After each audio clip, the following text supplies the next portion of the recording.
আসসালামু আলাইকুম my YouTube family, welcome to my channel. চলে আসলাম নতুন একটি ভিডিও নিয়ে। তো আমি অনলাইন থেকে একটা বোরকা অর্ডার করেছিলাম ঈদের জন্য, মেনলি শর্ট আবায়া। তো ওটাই আজকে এসেছে, পার্সেল ডেলিভারি দিয়ে গিয়েছে। এখানে এটা ওপেন করে দেখছি। নর্মালি সব পার্সেলই আমি ওপেন করার সময় ভিডিও রাখি, যদি কোনো প্রবলেম হয় সেটাও ওদেরকে জানানো যাবে, আর আমার চ্যানেলের জন্য আমার কাজে লাগবে। সো একভাবে দুই কাজ হয়ে যায় আর কি। তো এটা ক্যামেরায় যেটা দেখা গেছে সেরকম না, পিঙ্কটা নুড পিঙ্ক বা ডাস্টি পিঙ্ক বলা যায়। এই কালারটাই ভালো লেগেছে, কারণ নর্মাল যে পিঙ্কটা থাকে একটু পিঙ্ক, রিয়েল পিঙ্ক, ওটা আমার কাছে পার্সোনালি ভালো লাগে না। তো এটা কালারটা আমার ক্যামেরাতেও আসেনি ঠিক মতো, এক এক সময় এক রকম কালার লাগছে, একটু বেশি ডাল লাগছে, বাট এতটা ডাল না, মানে খুবই সোবার সুন্দর একটা কালার। তো এরকম অ্যাকচুয়ালি কিনতে যাচ্ছিলাম অনেকদিন ধরে, অবশেষে কেনা হয়েছে। তো এরপরে আমরা গিয়েছি হচ্ছে সুপার শপে, আমাদের বাইরে যাওয়ারও প্ল্যান আছে, তো ওর জন্য কিছু ফ্রোজেন আইটেমও কিনে নিলাম। এরপরে আমার আরেকটা পার্সেল এসেছে। এটা হচ্ছে নিয়েছি বাসায় পরার জন্য দুটো ড্রেস, রেডিমেড কোটস।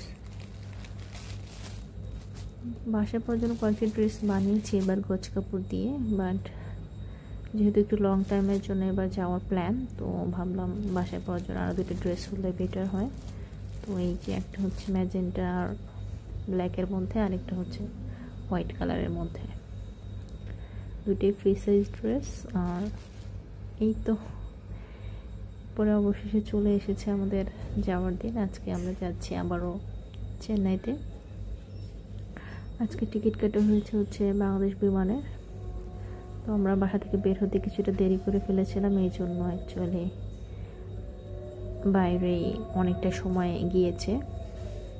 অবশেষে অনেক লাইন অতিক্রম করে আমরা ইমিগ্রেশন পার হয়ে কিছুটা বসার জন্য টাইম পেয়েছি। দেখছিলাম স্ক্রিনে বারবার যে চেন্নাইয়ের বোর্ডিং অন করে দিয়েছে কিনা, বাট স্ক্রিনে শো করছিল না। তো এই তো যেহেতু রোজার দিন, সো কোনো কিছু খাওয়ার প্ল্যান নেই, বসেছিলাম। অবশেষে আমরা ঢুকেছি, স্ক্রিনে দেখায়নি, তারপর আমাদের দেখলাম যে টাইমটা অনেকই হয়ে গিয়েছে, এই জন্যই নিজেই বলে আসলাম। এরপরে বাংলাদেশ বিমানের উপরে লাউঞ্জে কিছুক্ষণ বসেছিলাম।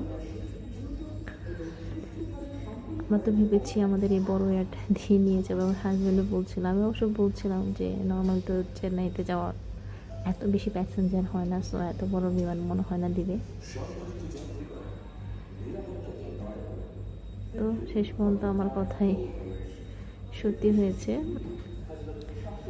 ছোট প্লেন দিবে আর কি, আমাদেরকে যেতে হবে আলাদা গাড়ি করে, যেটাতে নিয়ে যায় ওরা। এর আগের বারে ইউএস বাংলার এয়ারে যাওয়া হয়েছিল। তো এখন আমার একটা ব্যাপার হয়েছে, বাংলাদেশ বিমান আর ইউএস বাংলার সেম টাইমে খুব পসিবল ফ্লাইট নেই। তো যেহেতু আমাদের সকালে যাওয়াটাই আমাদের জন্য ভালো হয়, তো এই জন্য আমরা আজকে বাংলাদেশ বিমানের টিকিট করেছি। এই যে এখন আমাদেরকে যেতে হবে এই বাস দিয়ে প্লেনের কাছ পর্যন্ত। এর আগে একটা বাস অলরেডি ভোরে চলে গিয়েছে, ওটা প্রচুর হয়েছিল। পরে আলহামদুলিল্লাহ আরেকটা বাস দিয়েছে, এই বাসটা আমরাই ফার্স্টে উঠেছি। এখন যেতে হবে, দেখা যাক কত দূর নিয়ে যায় হেনানয় দিয়ে।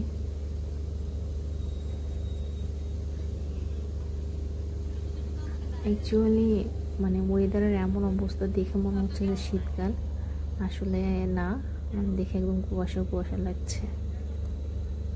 এটা বেশিরভাগ হয়েছে আর কি এয়ার পলিউশনের কারণে, আর একটু মেঘাচ্ছন্ন দিন, তো এই জন্য আর কি কুয়াশা লাগছে। তো এখন আমরা যাচ্ছি বাংলাদেশ বিমানের এই গাড়ি দিয়ে এয়ার পর্যন্ত।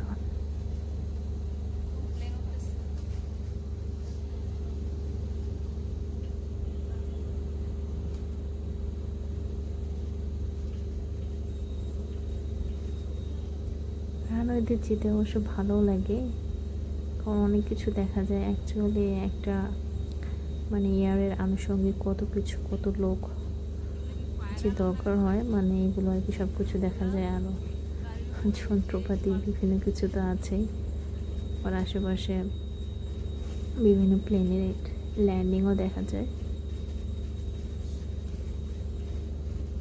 সব কিছু মিলিয়ে এই রাস্তাটা যেতে মজাই লাগে আমার কাছে বাসে করে।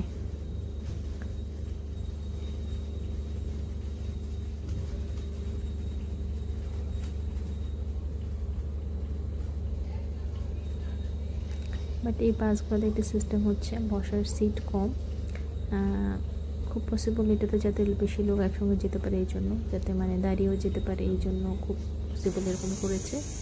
তো অবশেষে আমরা এয়ারের কাছ পর্যন্ত এসেছি, এখন উঠছি এয়ারের মধ্যে। উঠে গিয়েছি, বসেও গিয়েছি। আজকে উইন্ডো সিটে বসেছে আমার হাজব্যান্ড, আমি মিডলে বসেছি, আমার পাশে আরেকটা মহিলা ছিল, এই জন্য আর কি আজকে আমার মিডল সিটে যাত্রা করতে হবে। এই তো কিছুক্ষণের মধ্যে শুরু হবে আমাদের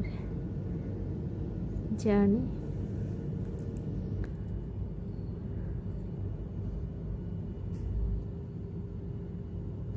জানলা দিয়ে আমরা বাইরে দেখছিলাম। আস্তে আস্তে যখন প্লেনটা উপরে উঠে সব একদম ছোট ছোট হয়ে যায়। ল্যান্ডিংয়ের টাইম হয়ে গেছে, এটা আমি ক্যাপচার করেছি। আমাদের কতটা অধৈর্য আমরা এটার জন্যই, যে যখন বলেছে যে পুরো স্টপ না হওয়ার পর কেউ না দাঁড়ানোর জন্য, বাট মোস্ট অফ দা সবাই দাঁড়িয়ে গিয়েছে। আমরা অবশ্য পরে উঠছি, দেখতেই পাচ্ছেন লোকজনের লাইন হয়ে গিয়েছে। অবশেষে বের হওয়ার সুযোগ পেয়েছি। এই তো চেন্নাই এয়ারপোর্টে নেমে গিয়েছি। চেন্নাই এয়ারপোর্টের আর কি ডেকোরামটা খুবই সুন্দর।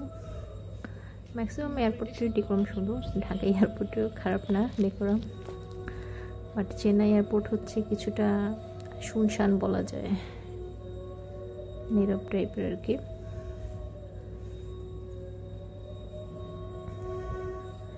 এই তো এখন আমাদেরকে নিচে যেতে হবে, এরপর আবারও এখানের ইমিগ্রেশন পার করে তারপরে বের হতে হবে। বের হয়েও ট্যাক্সি ঠিক করা এগুলো একটা ঝামেলা আছে, কারণ আমাদের সিমে কোনো টাকা নেই এবং সিম রিচার্জ করাটাও এখানে একটা টাফ ব্যাপার, খুব বেশি অ্যাভেলেবল না। ঢাকায় যেরকম আমি বের হলে হয়তো 100টা অপশন পেয়ে যাবো সিম রিচার্জ করার, বাট চেন্নাইতে সেটা না। এই তো বের হয়ে গেছি, লাগেজও পেয়ে গিয়েছে। অ্যাকচুয়ালি লাগেজ অনেক আগেই চলে এসেছে, আমার ইমিগ্রেশন পার হতে একটু সময় লেগেছে, আমার হাজব্যান্ড আগে পার হয়েছে। কারণ আমার যে ইমিগ্রেশন করছিল উনি কিছুটা বয়স্ক, ওনার সিস্টেম বুঝতে কিছুটা সময় লেগেছে। এই তো আমরা এয়ারপোর্টের বাইরে এসে ওরা অপেক্ষা করছি ট্যাক্সি ঠিক করার। আজকের মতো এই পর্যন্তই, ভালো থাকবেন সবাই, আল্লাহ হাফেজ।